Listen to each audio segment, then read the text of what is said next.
Hello friends, good morning to all of you. जैसा कि आप सभी को बता दें कि पीएचडी का जो सीयूईटी कॉमन एंट्रेंस टेस्ट हुआ था, वो 4 यूनिवर्सिटी के लिए हुआ था। बीएचयू, बीबीएयू एंड जेएनयू तथा डीयू, और चारों यूनिवर्सिटी में एप्लीकेशन स्टार्ट हुआ है। ठीक है, तो कल हमने बताया था बीएचयू के बारे में कि बीएचयू का एप्लीकेशन स्टार्ट हुआ है। आज हम बताने जा रहे हैं आपको यहाँ पर बीबीएयू के बारे में। बाबा साहेब भीमराव अम्बेडकर विश्वविद्यालय, ये लखनऊ, उत्तर प्रदेश में है। ठीक है, लखनऊ उत्तर प्रदेश में एक सेंट्रल गवर्नमेंट यूनिवर्सिटी है। ठीक, और ये नेक्स्ट ए ग्रेड प्राप्त यूनिवर्सिटी है। यहाँ पर आवेदन कब से शुरू हो रहा है? 14 दिसंबर से। ठीक है, 14 दिसंबर यानी कि आज से स्टार्ट हो रहा है आवेदन, और अभी इसका लिंक अवेलेबल नहीं है। बाकी सारी डिटेल्स आ गई हैं, और इसकी लास्ट डेट रहेगी 3 जनवरी 2023 तक। तो इसकी संपूर्ण जानकारी इस वीडियो में आपसे शेयर करेंगे, और यहाँ पर कैसे कौन कौन लोग आवेदन कर सकते हैं वो भी आपको बताएंगे। बट यहाँ पर एक चीज़ क्लियर कर दें कि यहाँ पर अगर आपने कॉमन एंट्रेंस टेस्ट जो हुआ था सीयूईटी का पीएचडी के लिए, अगर आपने वो दिया है, और मान लीजिए आपने बीबीयू को ऑप्ट भी नहीं किया था, तो भी आप यहाँ पर आवेदन कर सकते हो। सीयूईटी पीएचडी बस एग्ज़ाम आप दिए रहें, या फिर इसके अलावा मान लीजिए आपने एग्ज़ाम नहीं दिया है, आपका नेट है या जेआरएफ है या कुछ अदर नेशनल एग्ज़ाम दिए हैं, तो ये सारे लोग भी अप्लाई कर सकते हैं। ठीक है, यानी कि यहाँ पर एग्जाम कैटेगरी भी अब अवेलेबल है। ठीक, तो देखते हैं इसकी डिटेल्स क्या क्या हैं, और ये जो कट ऑफ है, ये यहाँ पर बताया गया कि अगर आपने अनरिजर्व्ड कैटेगरी से हैं आप, तो 50% स्कोर किए हों अगर किस एग्ज़ाम में, तो आप यहाँ पर आवेदन कर सकते हैं। और अगर आप 45% स्कोर किए हैं और रिजर्व कैटेगरी से हैं, यानी कि ओबीसी, एसटी, एसटी, पीडब्ल्यूडी, तो आप अप्लाई कर सकते हैं। तो इसकी डिटेल जानकारी देखते हैं। चैनल पर अगर आप नए हैं तो सब्सक्राइब करके बेल आइकन को जरूर प्रेस कर लीजिएगा। तो ये हम आ चुके हैं बाबा साहेब भीमराव अम्बेडकर यूनिवर्सिटी की वेबसाइट पे। यहाँ पर पीएचडी एडमिशन में कुल 421 सीटें हैं। सीटों की जानकारी भी आपके साथ शेयर करेंगे, जिससे कि आपको हर एक चीज़ इस वीडियो में क्लियर हो जाए। ठीक है, वैसे सीटों की जानकारी पहले से ही इन्फॉर्मेशन बुलेटिन में अवेलेबल है। अब यहाँ पर आप देख सकते हो दिसंबर 13 यानी कि कल शाम को ये एडमिशन पीएचडी प्रोग्राम का नोटिफिकेशन आया है, और यहाँ पर रेगुलेशन भी साथ में अपडेट किया गया है। ये तो नोटिफिकेशन है, ये ऊपर वाला, इसे आपको एक प्रकार से एडवर्टाइजमेंट भी समझना चाहिए। दिसंबर 13 के दूसरी नोटिस जो है वो रेगुलेशन है, इसमें सारी चीज़ें क्लियर की गई हैं। तो रेगुलेशन को हम देखेंगे और नोटिस को। तो सबसे पहले हम इसकी नोटिस देखते हैं, ठीक, फिर रेगुलेशन। तो दोस्तों, बाबा साहेब भीमराव अम्बेडकर यूनिवर्सिटी का ये 13 दिसंबर को आया हुआ नोटिस है।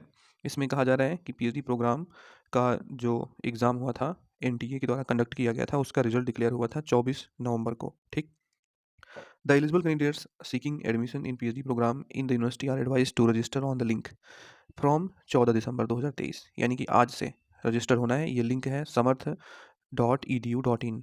ठीक, ये जो एप्लीकेशन के लिए पोर्टल बताया जा रहा है, ये पोर्टल पर भी अभी लिंक नहीं आया है, और इस पोर्टल को भी हम आपको दिखा देते हैं। ये आप देख सकते हो, BBAU ADM admission.samarth.edu.in। यहाँ पर आप आओगे तो अभी यहाँ पर आपको लिंक नहीं दिखेगा। ठीक है, तो हो सकता है शाम तक लिंक एक्टिवेट हो जाएगा, तो आप यहाँ पर अप्लाई कर पाओगे।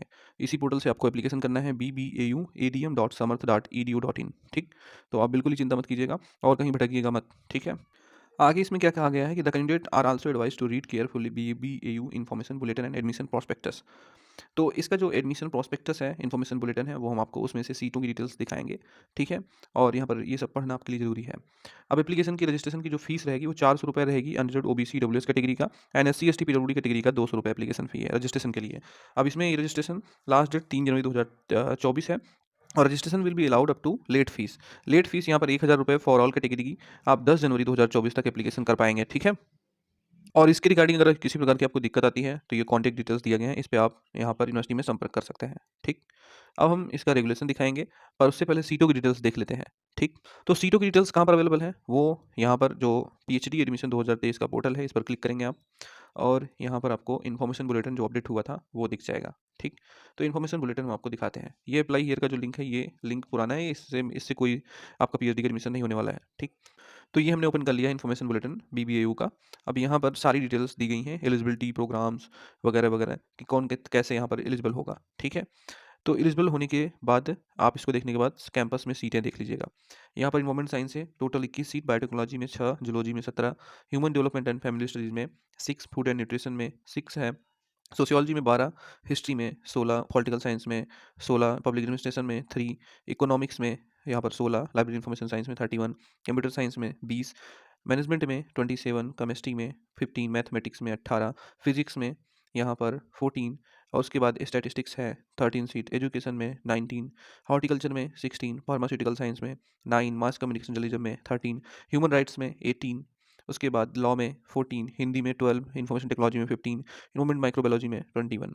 इसके बाद यहाँ पर कुल अलग से जो सीटें हैं, ये centre of study of social exclusion and inclusive policy के अंतर्गत सोशियोलॉजी में 2, पॉलिटिकल साइंस में 2, हिस्ट्री में 2, एजुकेशन में 3, तो टोटल 9 सीट यहाँ पर तो मिला के 403 होती हैं, जिसमें कैंडिडेट की 179 है, SC की 149, ST की 53, EWS की 22 सीटें हैं। इसका जो सैटेलाइट सेंटर अमेठी है, यहाँ से भी 18 सीट है और इसे भी आप देख लीजिएगा। फिर यहाँ पर फीस डिटेल PhD प्रोग्राम का, इसे भी आप पढ़ लीजिएगा क्योंकि बहुत लोगों को फीस की भी जानकारी चाहिए होती है। तो एडमिशन फी यहाँ पर 1000 रुपये है और यहाँ पर जो 4000 रुपये है वो पर सेमेस्टर आपका लगेगा, ठीक है। और SC ST PWD का 2000 रुपये पर सेमेस्टर रहेगा, ठीक। फॉरेन स्टूडेंट्स का $1000 रहेगा पर सेमेस्टर। अब इनरोलमेंट फीस वगैरह वगैरह जोड़ के यहाँ पर कुल 6-7 हज़ार का करीब आपका पहले सेमेस्टर में पड़ेगा। बाकी थीसिस इवैल्यूएशन का अलग है, हर चीज़ें अलग। एग्जामिनेशन फ़ी पर सेमेस्टर आपका 800 रुपये है। तो ये सब फीस आप देख लीजिएगा। तो इन्फॉर्मेशन बुलेटिन से जो मेन चीज़ थी सीट और फीस वो हमने आपको बता दी। अब रेगुलेशन पे चलते हैं। तो यहाँ पर जो न्यू और एक नोटिफिकेशन है, कल ही आया है रेगुलेशन। इसमें बताया गया है कि कौन लोग इसमें रजिस्ट्रेशन कैसे करेंगे, ठीक। तो इसे ओपन करते हैं। तो अब इसमें जो मेन सारी डिटेल्स हैं उसे देखना ज़रूरी है। सबसे पहले तो यहाँ पर इंट्रोडक्शन दिया गया है डॉक्टर ऑफ फिलोसॉफी PhD के बारे में। उसके बाद एलिजिबिलिटी क्राइटेरिया, जो मिनिमम एलिजिबिलिटी क्राइटेरिया होता है कि आपका मास्टर में 55% मार्क्स होना चाहिए। अगर आपका 4 ईयर 8 सेमेस्टर बैचलर डिग्री है तो उसमें आपका 75% मार्क्स होना चाहिए और इन दोनों में 5% की छूट SC ST OBC PWD EWS category को मिलेगी। तो रिजर्वेशन के लिए यहाँ पर SC ST OBC PWD EWS यहाँ पर कैटेगरीज मानी जाएंगी, ठीक है, क्योंकि सेंट्रल यूनिवर्सिटी है तो सभी को रिजर्वेशन मिलेगा। बाकी एमफिल के लिए कहा गया है, फिर ड्यूरेशन ऑफ PhD प्रोग्राम बताया गया है। ये सब नॉर्मल सी बातें हैं जो रेगुलेशन में होनी चाहिए वो है। मेन चीज़ यहाँ पर प्रोसीजर ऑफ एडमिशन जो कि इस समय थोड़ा इसी में चेंज है, तो इसे समझना ज़रूरी है। यहाँ पर कौन कौन लोग अप्लाई कर सकते हैं, तो यहाँ पर कहा गया है admission to the PhD program shall be made using the following method. The university में admit the student through the merit of national level examinations. अब नेशनल लेवल एग्जामिनेशन में कौन कौन से, तो UGC का exam, ICAR, ICMR, GATE, GPAT, DBT, DAE, ICHR, ये NTA, ठीक है। लास्ट में NTA भी कहा गया है। तो NTA का जो PhD एंट्रेंस टेस्ट हुआ था वो लास्ट में यहाँ पर जोड़ा गया है। बाकी UGC का जो नेट एग्ज़ाम होता है NET, चाहे आप CSIR नेट का हो चाहे UGC नेट का हो, दोनों UGC ही कराती है। एक साइंस का और एक आर्ट्स का, ठीक है, आर्ट्स या सोशल साइंस का। तो ये नेट हो गया UGC का। ये आपने अगर दिया है नेशनल लेवल एग्जामिनेशन, ये सब एग्जामिनेशन तो क्वालिफाइंग है यहाँ तक के। और जो ये NTA का एग्ज़ाम है, मेनली NTA का जो एग्ज़ाम है इस पर अगर फोकस करें तो इस एग्ज़ाम में कैसे आप कौन लोग अप्लाई करेंगे, यानी कि कुछ लोग जो अनरिजर्व्ड वाले रहेंगे इसमें वो अप्लाई करेंगे। जैसे इसमें NTA वाले में तो जो अनरिजर्व्ड कैटेगरी का स्टूडेंट रहेगा उसका 50% मार्क्स स्कोर होना चाहिए NTA एग्ज़ाम में, ठीक। और जो रिजर्व कैटेगरी का रहेगा, रिजर्व कैटेगरी में कौन कौन से, SC ST PWD और OBC, और उसके बाद यहाँ पर एक और आएगा कौन, EWS। ये कैंडिडेट्स को 5% की छूट मिलती है। तो ऐसे कैंडिडेट्स 55% 45% स्कोर किए हैं तो ये लोग एलिजिबल रहेंगे। तो आप लोग समझ गए, ये नीचे लिखा भी गया है। उसके बाद क्या होगा, ये एग्ज़ाम हो गया। एग्ज़ाम के थ्रू आप यहाँ पर रजिस्ट्रेशन कर सकते हो अगर जिन्होंने ये एग्ज़ाम्स दिए हैं तो और क्वालिफाई हैं तो। फॉलोइंग उसके बाद आपका इंटरव्यू होगा, ठीक है। Following the method mentioned below, तो इसका मेथड नीचे दिया गया है। यहाँ पर जो 4.2.5 सेक्शन है इसे देखिए। Student shall be called for an interview in a ratio of 1:5 with respect to the next notified vacancy. जैसे 5 सीट है तो जैसे एक सीट है तो एक सीट के सापेक्ष 5 लोगों को बुलाया जा रहा है, ठीक है। अब यहाँ पर the minimum eligibility will be 50% marks in entrance test, यानी कि इसमें जो एलिजिबिलिटी होगी मिनिमम कम से कम आपका एंट्रेंस टेस्ट में 50% मार्क्स होना चाहिए। और इसमें किसको 5% की छूट मिलेगी, तो SC ST OBC PWD EWS category के कैंडिडेट्स को यहाँ पर जो है 5% की छूट मिलेगी। Candidate of SC ST category may be considered under open category subject to fulfilment of the eligibility criteria prescribed for open category, ठीक है। और उसके बाद कुछ यहाँ पर एम्प्लॉयज़ को भी रिजर्वेशन मिल रहा है यहाँ के। अब यहाँ पर फॉर द सिलेक्शन 4.2.8 को देखेंगे। For the selection of candidate based on national level test, अब जो टेस्ट हमने बताए ऊपर ये सारे test as defined in clause 4.2, a weightage of 70% of marks of the such test and 30% weightage of the performance in the interview viva shall be given. मतलब 70% weightage तो आपका नेशनल लेवल एग्जाम्स के हो गए, 30% वेटेज रहेगा यहाँ पर interview या वाइवा या अदर्स जो है उसका। तो 30% का जो है उसे इनको क्लियर करना है।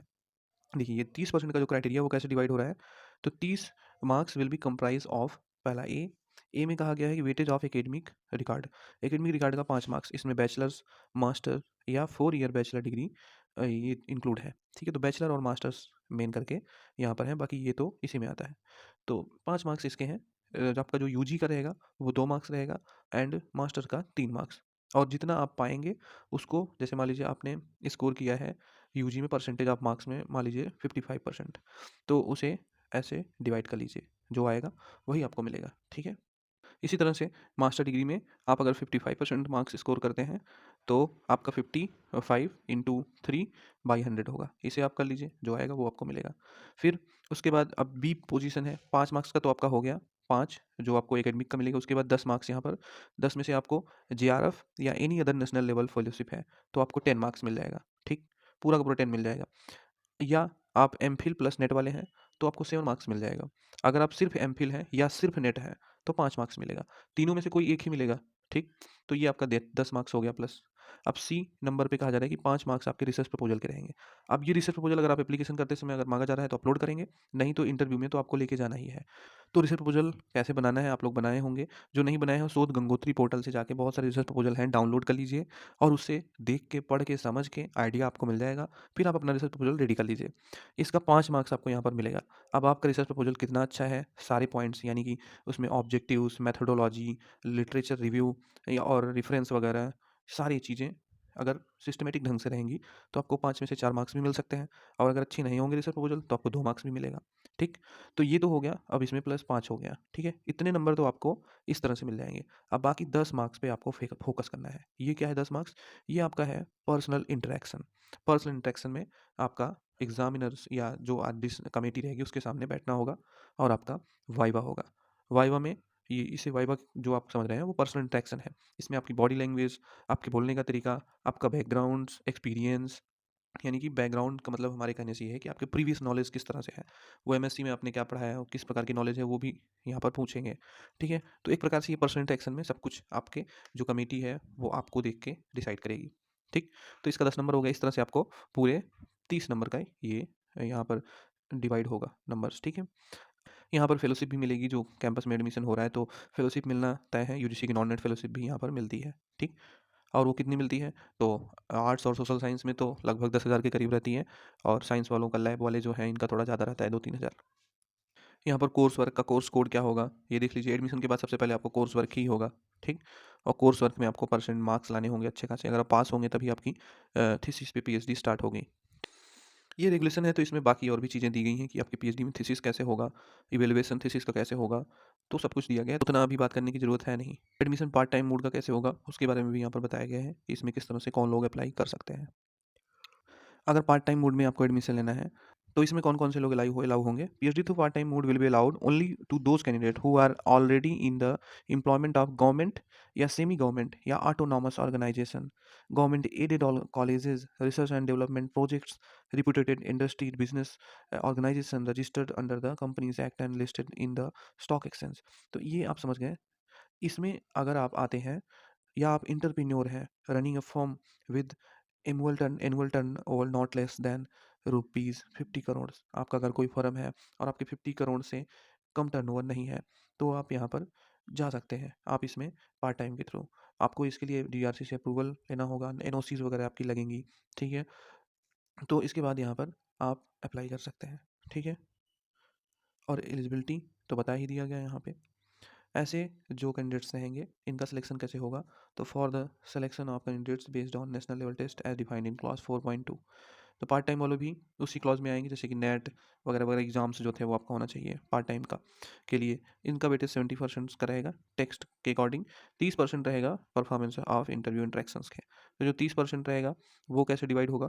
तो वो भी सेम प्रोसीजर। ठीक है, मतलब पार्ट टाइम के लिए भी सेम प्रोसीजर है, बस आप पार्ट टाइम में आ रहे हैं तो आपको यहाँ पर आपका एनओसी देना होगा और आप किन ऑर्गेनाइजेशन से हैं, वो रजिस्टर्ड ऑर्गेनाइजेशन होनी चाहिए या गवर्नमेंट्स होनी चाहिए बॉडीज से, या बिजनेसमैन है तो आपका टर्नओवर 50 करोड़ से कम नहीं होना चाहिए। तो ये तो डिटेल हो गई। अब वीडियो लॉन्ग हो रही है तो हम ज़्यादा आपका समय नहीं लेंगे।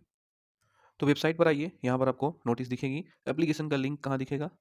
तो एप्लीकेशन का लिंक दिखेगा bbauadm.samarth.edu.in पे। अभी नहीं दिख रहा है, नहीं तो हम आपको बता देते हैं एप्लीकेशन करके, ठीक है। तो thank you so much for watching. कोई भी जानकारी आपको इससे रिगार्डिंग चाहिए तो कमेंट सेक्शन में जरूर पूछिएगा, और चैनल पर नए हैं तो सब्सक्राइब करके बेल आइकन को प्रेस कर लीजिएगा। यहाँ पर एक एक अपडेट आपको समय पर सबसे पहले मिलती है। धन्यवाद।